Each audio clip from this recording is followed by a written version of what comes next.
ಭಜನೆ ಮಾಡೋಣ ಬನ್ನಿರೋ, ಜಿನೇಶನ ಭಜನೆ ಮಾಡೋಣ ಬನ್ನಿರೋ.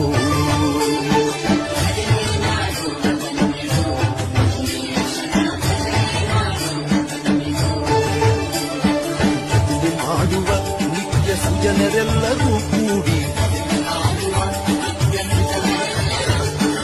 ಜನ ಸಂಗವ ದೂರ ಮಾಡಿ ಸದ್ಭಕ್ತಿಯಿಂದ ಭಜನೆ ಮಾಡೋಣ ಬನ್ನಿರೋ, ಜಿನೇಶನ ಭಜನೆ ಮಾಡೋಣ ಬನ್ನಿರೋ.